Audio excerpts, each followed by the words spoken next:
अस्सलाम वालेकुम वरहमतुल्लाहि वबरकातुहू। दोस्तों, इस वीडियो में हम बात करेंगे एक डॉक्टर की क्या एलिजिबिलिटी रिक्वायरमेंट रहती है अगर वो सऊदी अरब में हॉस्पिटल या क्लिनिक में जॉब करना चाहता है। दोस्तों, जो पहली रिक्वायरमेंट है, आपके पास एमबीबीएस सर्टिफिकेट होना चाहिए, आपके पास इंटर्नशिप सर्टिफिकेट होना चाहिए, आपके पास मेडिकल लाइसेंस सर्टिफिकेट होना चाहिए और आपके पास 1 साल का एक्सपीरियंस होना चाहिए। दोस्तों, हमें यहाँ पर एक नोट लेना है। जब आप अपनी degree medical council of India में रजिस्टर करवाते हैं तो उस दिन से आपकी एक्सपीरियंस काउंट होती है अगर आप अपने मुल्क से बाहर किसी भी मुल्क में जॉब करना चाहते हैं। दोस्तों, जो दूसरा स्टेप है वो है डेटा फ्लो। दोस्तों, डेटा फ्लो ग्रुप्स होते हैं, वेबसाइट्स होते हैं जिनको सऊदी गवर्नमेंट ने ऑथोराइज किया होता है कि वो आपकी डिग्रीज या आपकी एक्सपीरियंस या आपकी लाइसेंसेस को ऑथेंटिकेट करते हैं कि ये सही है या नहीं है। दोस्तों, डेटा फ्लो में आपको कुछ डॉक्यूमेंट्स अपलोड करने पड़ते हैं। आपकी एमबीबीएस सर्टिफिकेट, आपकी इंटर्नशिप सर्टिफिकेट, आपकी जो रजिस्ट्रेशन है वो आपको अपलोड करने हैं, या आप अपनी एक्सपीरियंस को भी अपलोड कर सकते हैं ताकि जो डेटा फ्लो ग्रुप्स है वो इन चीज़ों को ऑथेंटिकेट करे कि ये सही है या नहीं है। दोस्तों, जो डेटा फ्लो का फी है वो है इंडियन करेंसी में 18,000 रुपीज़ और डेटा फ्लो में कंप्लीशन टाइम 25 से 30 दिन का होता है। दोस्तों, जब आपका डेटा फ्लो कंप्लीट होता है तो आपको एक ईमेल आता है कि आपका डेटा फ्लो कंप्लीट हो गया है।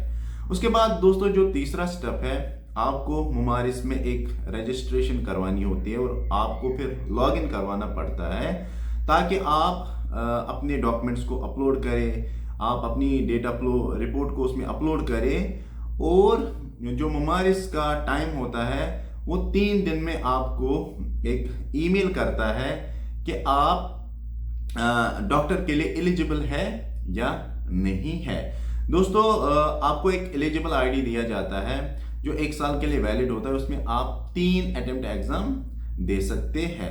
और दोस्तों, जो मुमारिस का फी है वो है 4,000 इंडियन करेंसी में। उसके बाद दोस्तों, काउंसिल, जैसे मैंने ऑलरेडी मेंशन किया है कि काउंसिल आपको 3 दिन में ईमेल करेगा कि आप इस जॉब के लिए फिट है या नहीं है, या आपको फर्दर और डॉक्यूमेंट्स मुमारिस अकाउंट में अपलोड करने हैं। और जो चौथा स्टेप है, चौथी रिक्वायरमेंट है, वो है SMLE, Saudi medical licensor exam. दोस्तों, जब आप रजिस्ट्रेशन करते हैं SMLE एग्जाम के लिए, जब आप रजिस्टर होते हैं तो आपको फिर एग्जाम देना पड़ता है। आपको एक ईमेल आता है, जो काउंसिल है वो आपको एक लिस्ट भेजता है प्रोमेट्रिक सेंटर की इंडिया में।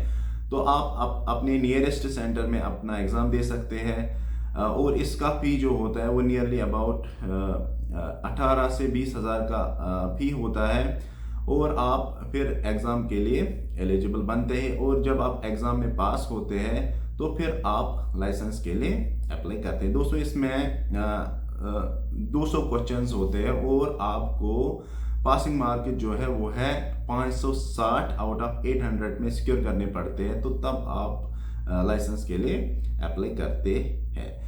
तो जब आपका एग्ज़ाम पास होता है तो आप लाइसेंस के लिए अप्लाई करते हैं, तो तब जाके आप सऊदी में किसी भी हॉस्पिटल या किसी भी क्लिनिक में डॉक्टर की प्रैक्टिस कर सकते हैं।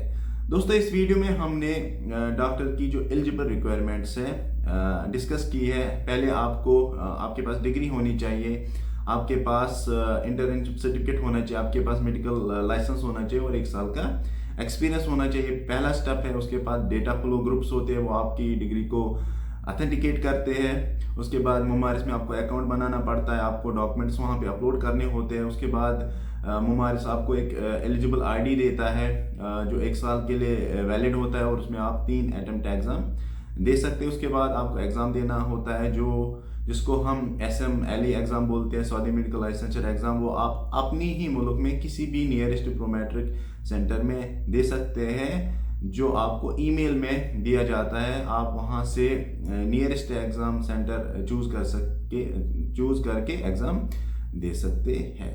दोस्तों अगर आपको ये वीडियो पसंद आए, वीडियो को लाइक करें, शेयर करें, ताकि जो मेरे नए वीडियोस हैं वो आप तक पहुंच सके। Thank you very much.